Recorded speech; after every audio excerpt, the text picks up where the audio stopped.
What's up guys, I'm KBHD here with possibly the most requested video of all of 2018 so far. Shout out to Linus from Linus Tech Tips because this is his phone actually, so thanks for passing it along, man.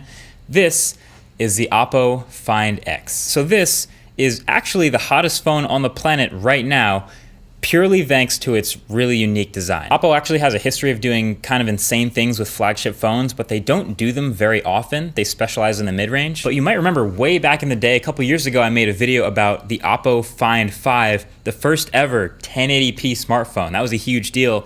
And also the Find 7. So they do have a little history with actually doing impressive flagship stuff. So now here in 2018, in this world with lots of notches and compromise, in walks the Oppo Find X.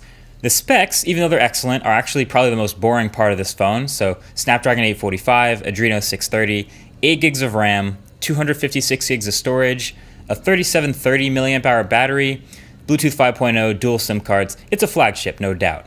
What we're here for is the design, because that's the reason this phone is so hot right now, is the industrial design. On the surface, it looks very modern. Obviously not a whole lot of bezel anywhere. That's the main focus in 2018. Full screen, rounded corners all the way across the front of the phone. But if you look around even more, there's actually elegant touches everywhere. The shape is just a little unorthodox, kind of tapered on the sides, but gives way to this intense color design. There's a blue and a purple version actually. This is the purple, which is called Bordeaux Red for some reason. And it has this shimmer just on the outsides of the phone, while the middle stays dark mirror finish. It seems like the 28 thing to do also to have a glass back, but no wireless charging. That's also the case for this phone, but some awesome design to distract you from that. So the huge screen up front obviously looks super cool, but even around that screen, they've done some things that are really impressive and unique. There's a little earpiece up here in the top. They actually got a real speaker up there instead of using an under glass solution. The whole phone is a little on the thick side at 9mm, but I'm totally fine with this, and for me it's more about the solid weight. Like, this phone really feels dense in the hand with all that glass. There's no headphone jack at the bottom, or at all sadly, but it has this unique sort of concave shape with the USB-C port, the speaker, and the dual SIM card tray. And man, there's just a lot of little unique touches like that. The top of the phone also has this shape of like a liquid glass melting into itself, and there's no rear-facing or front-facing camera at all until you open the top. The entire top of this phone is motorized for both the rear-facing and front-facing camera sensors. Okay, so to achieve this 93.8% screen-to-body ratio in 2018, you gotta make some sacrifices. So with this phone, there is no fingerprint reader anywhere. They didn't do the under-glass one. There's no fingerprint anywhere on this phone. And then of course, to do the front-facing camera, they did, I think, one of the coolest things I've ever seen in a smartphone, which is raise the whole thing via a motor. And it's different from the Next. The Next feels like a hack to just get a front-facing camera in the phone somehow.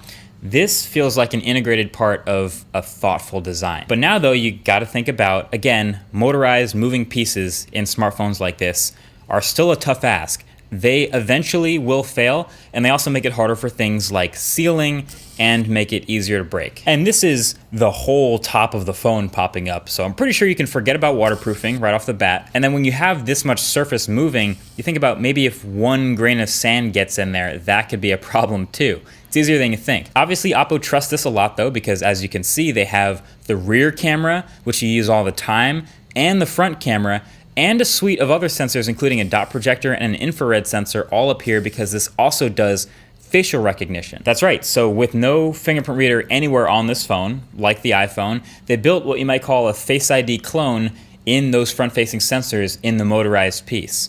Here's the thing though, it's actually pretty fast. If you check that speed, it's possibly even faster than Face ID. You register your face in like 3 seconds flat, and then it's just look at the phone to unlock. It's actually pretty cool. It just pops up, looks at your face real quick, and then goes back down all in about half a second. I'm impressed, not gonna lie. I don't know if it's as secure as Face ID. I honestly kind of doubt it, but if it's not getting fooled easily or tricked by photos, then it's impressive to me out the box. This thing is crazy, man. And you also have to consider, when you have the back-facing camera, which you use all the time, and the front-facing camera, and the face unlock in that motorized piece, that means you're gonna use this every time you open your phone, and hundreds more times during the day. So that's something to think about. I don't know how long this motor is rated to last, but I'd be interested to see how long it does. Also, I tried a couple other things just out of curiosity. With this motor, if you push down hard enough, the camera just closes. The motor's just decide it should be closing and it retracts completely. Probably pretty smart, actually. And then if you put enough resistance on the top while opening the camera and it's trying to launch by itself, it'll pause, wait a second, and then it'll try again, and then just keep holding it and it'll just keep trying over and over. It's not really going to grind its gears trying to go against resistance, so it has a couple fail-safes built in. But I also found that I can literally pull the top of the phone open. So you can imagine it's not the most durable mechanism in the world. If a grain of sand gets in there, like I said, that's probably bad news for more of the internal parts. And that just kind of happens sometimes, more than I wish it did. So at the end of the day, I love this, actually. I love what we're getting in this genuinely interesting, creative design in a smartphone. Just when we thought it might have been getting kind of boring with everyone doing a notch and dual cameras and the whole predictable dance, this thing comes in from left field. A new player has arrived. But I'm curious what you think. If this phone came to your region, it's going to be very expensive, but could you rock this as a daily driver? I feel like I could throw Nova Launcher on here, give the camera a shot, and it might actually stay in my pocket. But let me know what you're thinking in the comments below. Either way, thanks for watching. Talk to you in the next one. Peace.